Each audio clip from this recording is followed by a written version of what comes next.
যদি সমাজখনলৈ চাওঁ, ভাগৱত নুশুনা কথাখিনি বাদেই দিলোঁ মই।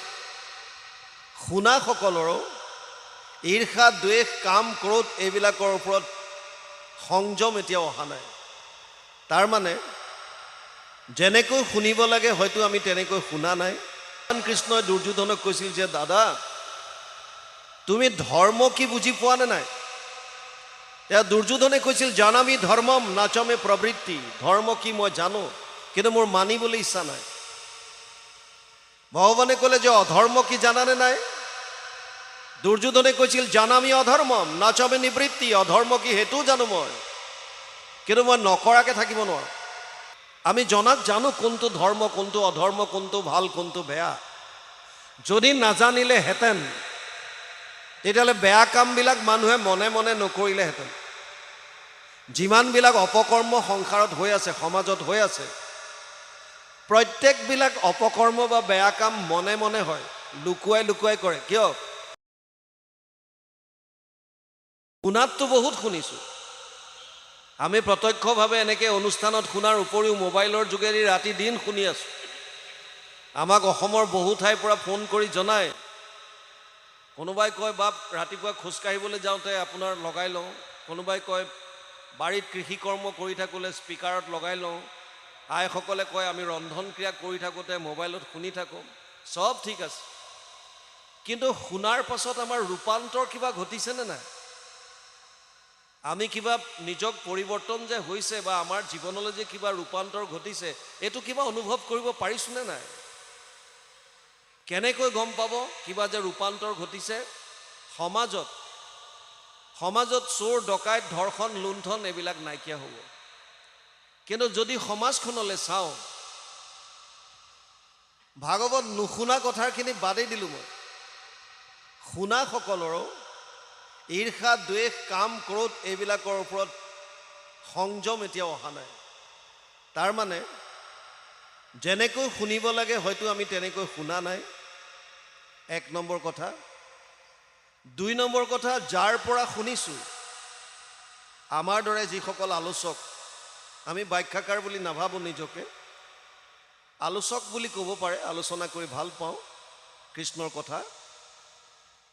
আমিবিলাকে হয়তো কৃষ্ণৰ কথা বা ভাগৱতৰ কথা সত্য শুদ্ধ ৰূপত শ্ৰোতাৰ হৃদয় স্পৰ্শ কৰি সুমুৱাই দিয়াত বিফল হৈছোঁ। আমি হয়তো পৰা নাই। ৩ নম্বৰ কাৰণ হ'ব পাৰে যে যদিও ইমান বহুল প্ৰচাৰ চলিছে, এতিয়াও হয়তো এটা চামে নিজকে ভাগৱত শুনাৰ পৰা আঁতৰাই ৰাখিছে। কাষতে ভাগৱত হৈ আছে, মোৰ শুনিবলৈ ইচ্ছা নাই। আৰু ৪ নম্বৰ কাৰণ হ'ব পাৰে যে শুনাটো শুনিছোঁ, বুজাটো বুজিছোঁ, কিন্তু যেতিয়া মনাৰ কথা আহে তেতিয়া আমি পাল্টি মাৰি দিওঁ, আমাৰ ইচ্ছা নাই। মই প্ৰায়ে কওঁ, যিজন কংসৰ কথা আপোনালোকে ইয়াত আলোচনা কৰিছে, কংস অহংকাৰৰ প্ৰতীক, তেনেকৈ আৰু এজন অহংকাৰৰ প্ৰতীক, একোটা চৰিত্ৰ এইবিলাক প্ৰতীকাত্মক, দুৰ্যোধন। কুৰুক্ষেত্ৰৰ যুদ্ধৰ প্ৰাক মুহূৰ্তত দুৰ্যোধনৰ ৰাজসভালৈ ভগৱান কৃষ্ণ গৈছিল এজন দূত হৈ, শান্তি দূত হৈ গৈছিল। আৰু দুৰ্যোধনক কৈছিল যে দাদা, যদি তুমি কুৰুক্ষেত্ৰ যুদ্ধ হোৱাটো বিচৰা নাই তেতিয়াহ'লে মাত্ৰ মোৰ উপদেশ মানি লোৱা। দুৰ্যোধনে ক'লে কি কৰিব লাগিব কেশৱ? ভগৱানে ক'লে যে আন একো কৰিব নালাগে, মাত্ৰ 5খন গাঁও দিয়া, মই পঞ্চ পাণ্ডৱক বুজাই দিম আৰু এই যুদ্ধ নহয়। দুৰ্যোধনে ক'লে যে 5খন গাঁওটো বহুত দূৰৰ কথা, মই বেজীৰ আগত উঠা সামান্য মাটিকণো বিনা যুদ্ধত নিদিওঁ। আৰু তেতিয়া ভগৱান কৃষ্ণই দুৰ্যোধনক কৈছিল যে দাদা, তুমি ধৰ্ম কি বুজি পোৱা নে নাই?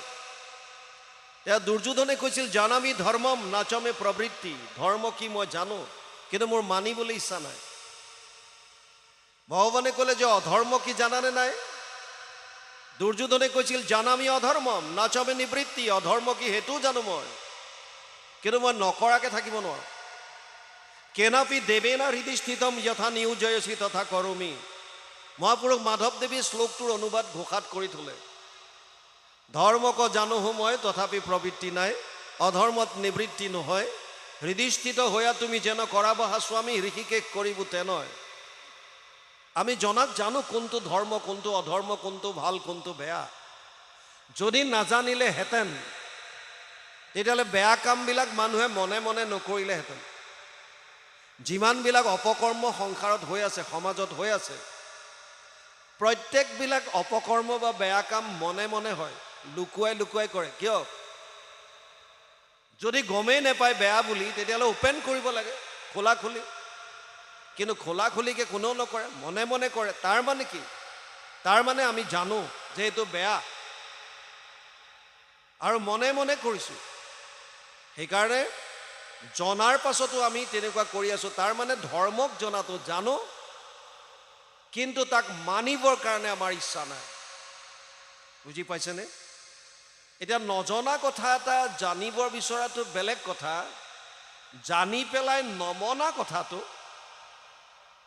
কেনেকুৱা সমীচীন হ'ব আপোনালোকে ভাবক তথাপিও গুৰুজনাই কৈছিল যে বাৰে বাৰে শ্ৰৱণ কৰিলে হয়তো কেতিয়াবা কাৰোবাৰ অকণমান হ'লেও এটা চেঞ্জ আহিব পাৰে আৰু যেতিয়া বাৰে বাৰে আমি শুনি থাকিম বাৰে বাৰে শ্ৰৱণ কৰি থাকিম তেতিয়া হয়তো এদিন গৈ পেলাই তেওঁলোকৰ ভিতৰৰ পৰা এই কপটতা মলিনতা এই সমস্তবিলাক নাশ হৈ সত্য শুদ্ধ যিটো ঐশ্বৰিক প্ৰেম যিটো ভগৱানৰ প্ৰতি শুদ্ধ প্ৰেম এইটোৰ হয়তো প্ৰকাশ পাব পাৰে এইকাৰণে শ্ৰৱণক প্ৰমুখতা দিছে ভাগৱত আৰম্ভ হৈছে নৈমিষাৰণ্যত আমি সকলোৱে জানো ২৮,০০০ ঋষিমুনি একত্ৰিত হৈছে ভাগৱতৰ মূল প্ৰশ্নটো বুজি লওক য'ত যিমান যি কথা শুনিছোঁ তাৰ মূল লক্ষ্যটো কি প্ৰশ্নকেইটা বুজি ল'লে আপোনালোকে তাৰ অৰ্থবিলাক গৈ লাষ্টত গম পাব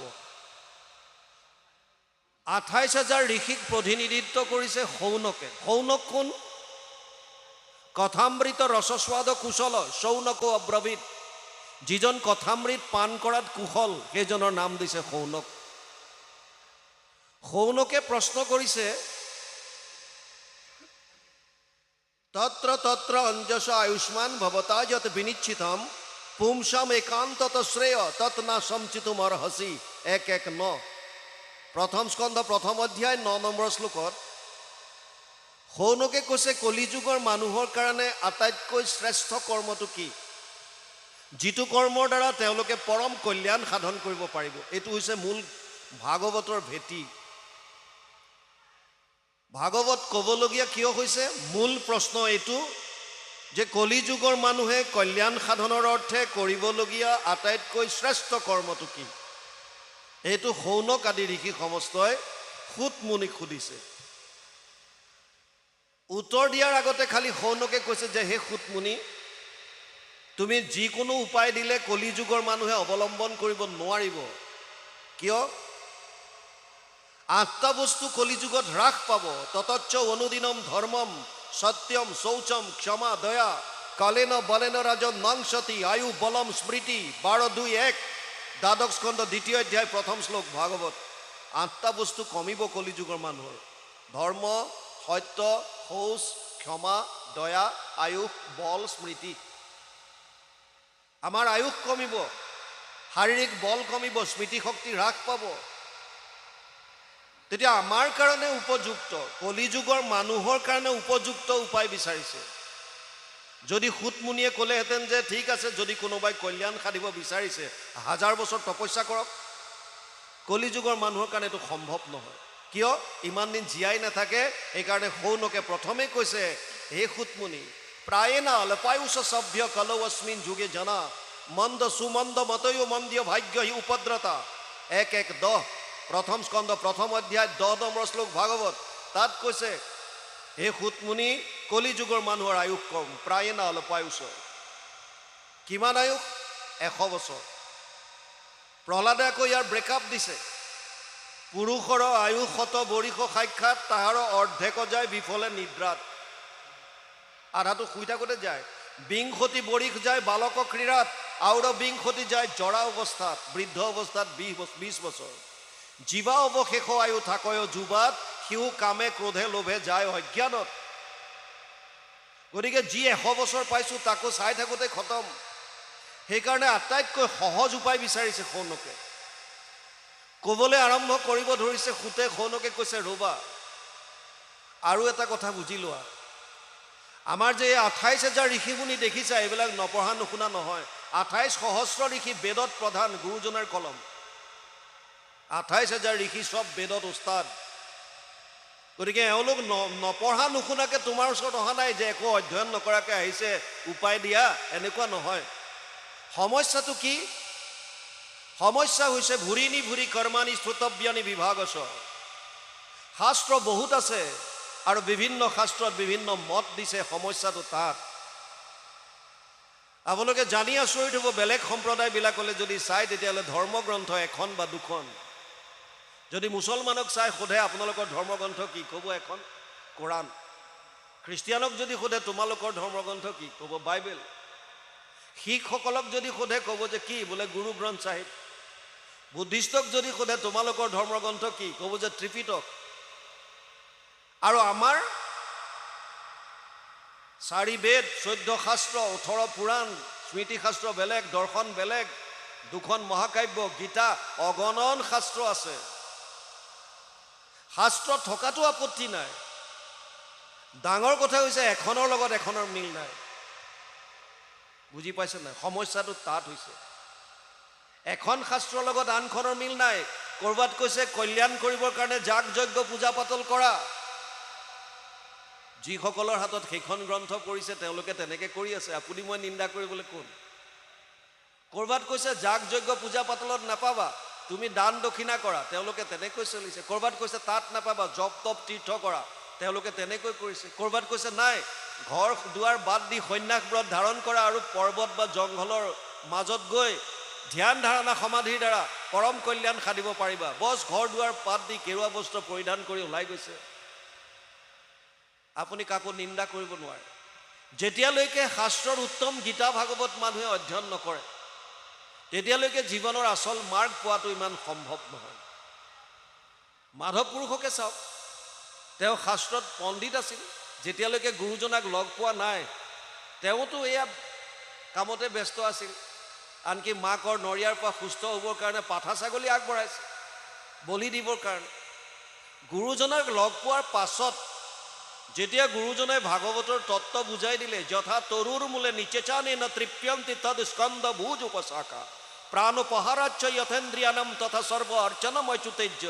4:31-14 চতুৰ্থ স্কন্ধ 31 নম্বৰ অধ্যায় 14 নম্বৰ শ্লোক যেতিয়া বুজাই দিলে, বৃক্ষৰ মূলত যদি দেও আনি জল, ত্ৰিপিটি হুৱন্ত তাৰ পত্ৰ পুষ্প ফল, ডালে পাতে সিঞ্চে যদি মূলত নেদয়, কদাচিতো ডালে পাতে ত্ৰিপিটি নহয়। ভোকাতুৰ নৰে যদি অন্নক ভুঞ্জয়, ইন্দ্ৰিয়ৰ প্ৰীতি তাৰ সাধে আতিশয়, ভোজন বিহীনে পিন্ধে বস্ত্ৰ অলংকাৰ, ইন্দ্ৰিয়ৰ একো প্ৰীতি নসাধ হয় তাৰ। গুৰুজনাই ক'লে কৃষ্ণক পুজিলে পূজা সমস্তৰে হয়, পৃথকে পুজিলে পূজা কেহু নলয়। বছ লগে লগে মহাপুৰুষ মাধৱদেৱ শৰণাগতি হ'ল, গুৰুজনাক আধ্যাত্মিক গুৰু হিচাপে গ্ৰহণ কৰিলে আৰু সেইদিনাৰ পাছত তেওঁ পাছলৈ ঘূৰি চোৱা নাই। কিন্তু তাৰ আগলৈকে বিভিন্ন শাস্ত্ৰ পঢ়িছে, শাস্ত্ৰত পণ্ডিতো হয়, কিন্তু তেওঁ তেওঁৰ মতে চলি আছিল। আৰু সেইকাৰণে সৌনকে ভাগৱতৰ প্ৰথমতেই সুতমুনিক ক'লে, ভুৰিনি ভুৰি কৰ্মানি শ্ৰুতব্যানি বিভাগছ অত সাধু অত্ৰ যত সাৰম সমুদ্ধৃত্য মনীষয়া মাম ব্ৰুহি শ্ৰদ্ধাননম যেন আত্মা সম্প্ৰসিদ্ধতি। 1:11 প্ৰথম স্কন্ধ প্ৰথম অধ্যায় 11 নম্বৰ শ্লোকত সৌনকে কৈছে, হে সুতমুনি, শাস্ত্ৰ বহুত আছে আৰু বিভিন্ন শাস্ত্ৰত বিভিন্ন মত দিছে। সেইকাৰণে তুমি যিহেতুকে শাস্ত্ৰজ্ঞ, সমস্ত শাস্ত্ৰ জানা, সেইকাৰণে সমস্ত শাস্ত্ৰৰ সাৰ মৰ্মটো উলিয়াই কলি যুগৰ মানুহৰ শাৰীৰিক আৰু মানসিক সামৰ্থ্যতাৰ প্ৰতি লক্ষ্য কৰি আটাইতকৈ সুগম মাৰ্গটো তুমি আমাক দিয়া। আৰু তেতিয়া সুতমুনিয়ে কৈছে, চিন্তা কৰিব নালাগে, এনেকুৱা এটা মাৰ্গ মই তোমালোকক দিম, যিটো মাৰ্গ অৱলম্বন কৰি ৰজা পৰীক্ষিতে 7 দিনত পৰম গতি লাভ কৰিলে। মই এনেকুৱা এটা তোমালোকক উপায় ক'ম, যিটো উপায় অৱলম্বন কৰি ৰজা খটাংগই 45 মিনিট 2 দণ্ডত পৰম গতি লাভ কৰিলে। আৰু তেতিয়া সুখদেৱ পৰীক্ষিতৰ মাজত কি কথোপকথন হৈছিল এই কথাখিনি সুন্দৰভাৱে আগবঢ়াইছে। আৰু বৰ্তমান আহি আপোনালোকে 10ম স্কন্ধ এতিয়া শ্ৰৱণ কৰি আছে।